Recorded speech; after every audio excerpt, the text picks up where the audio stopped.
Assalamualaikum warahmatullahi wabarakatuh. Selamat datang di channel saya. Channel yang tidak pernah terisi konten. Isinya hanya tugas, tugas, tugas, dan tugas.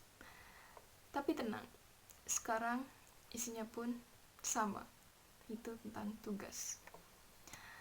Nah, pada kesempatan kali ini saya akan membahas tentang agribisnis pangan dan non-pangan, yaitu komoditas sapi potong. Oke, let's get started. Sapi di Indonesia termasuk komoditas yang penting, di mana sebagian penduduknya berprofesi sebagai peternak maupun pedagang sapi.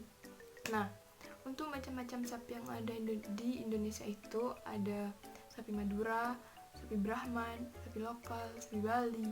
Juga ada yang dari luar negeri seperti sapi Limousin dan sapi simental. Untuk sapi ini bisa dimanfaatkan mulai dari daging, susu, kemudian kulit, kemudian juga bisa sebagai alat tenaga kerja dalam membajak sawah. Nah, kenapa tingkat konsumsi di Indonesia itu masih kekurangan dalam komoditas sapi potong? Karena tingkat produksi ini sebanding dengan tingkat konsumsi dari masyarakat Indonesia yang penduduknya kian bertambah dari tahun ke tahun. Sekarang ini kurang lebih penduduk Indonesia itu berjumlah 200 jiwa. Nah, itu. Kemudian untuk budidaya sapi potong ini sendiri sudah ada sejak lama dan sudah dilakukan secara turun-temurun oleh peternak di pedesaan guna meningkatkan nilai tambah keuntungan dari komoditas sapi potong tersebut.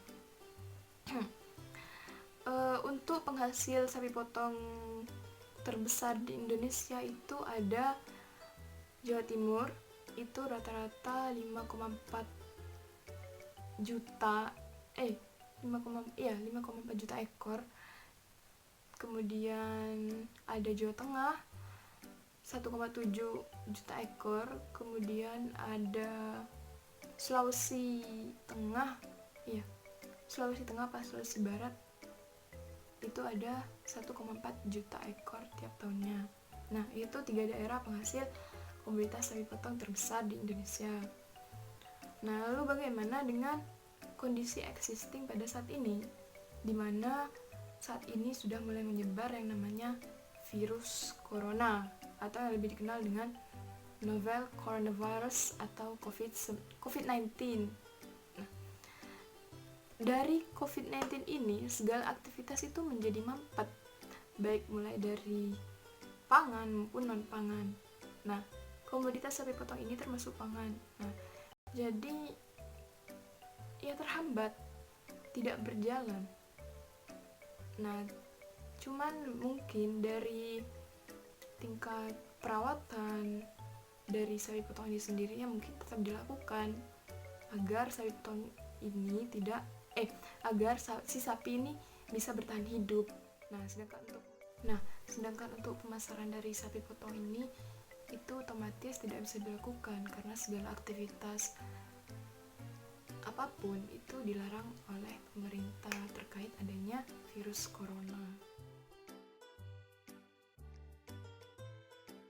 Oke, untuk peluang dari sapi potong ini antara lain perkembangan teknologi yang mana bisa mampu menghasilkan sapi potong dengan jumlah yang lebih besar, yang semakin besar pada tiap tahunnya. Kemudian mudah dijangkau. Nah, ini itu otomatis karena di Indonesia saya kira itu sudah banyak penyebaran sapi potong di setiap daerah. Kemudian untuk yang terakhir, untungnya besar baik bagi pengusahanya maupun peternaknya ataupun bisa dari pedagang sapi potong itu tersebut. Kemudian untuk ancaman. Nah, semenjak adanya virus COVID-19 ini, pekerja sapi potong itu berkemungkinan tidak bekerja, kehilangan tenaga kerja. Nah, ini terjadi bukan hanya pada sapi potong sendiri, tapi juga pada komoditas yang lain atau pekerjaan yang lain.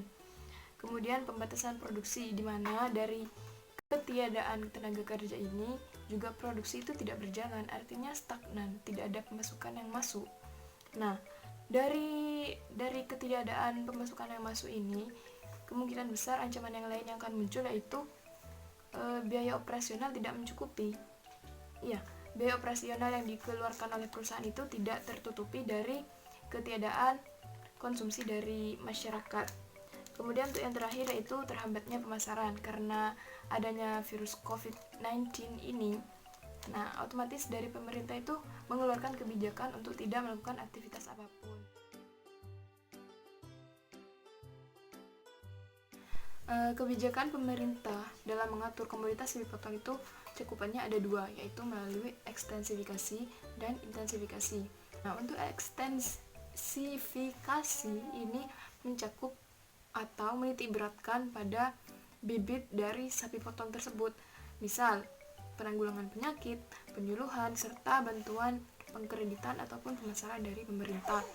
Kemudian untuk intensifikasinya itu bisa berupa pemilihan bibit unggul yang baik serta penerapan manajemen yang baik. Nah, itu sih cakupan dari kebijakan pemerintah terkait komoditas sapi potong. Nah, dengan adanya COVID-19 ini, seperti yang saya sebutkan tadi bahwasannya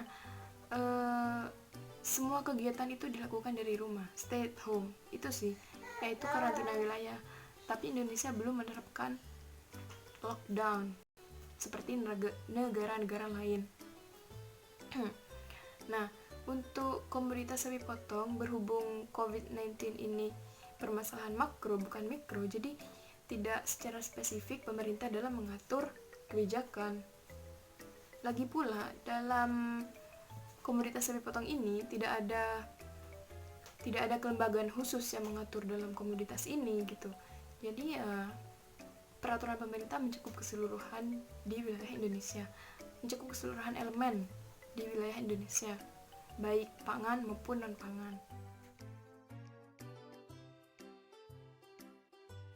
Menurut saya ada beberapa strategi yang bisa dilakukan pemerintah dalam menangani komoditas sapi.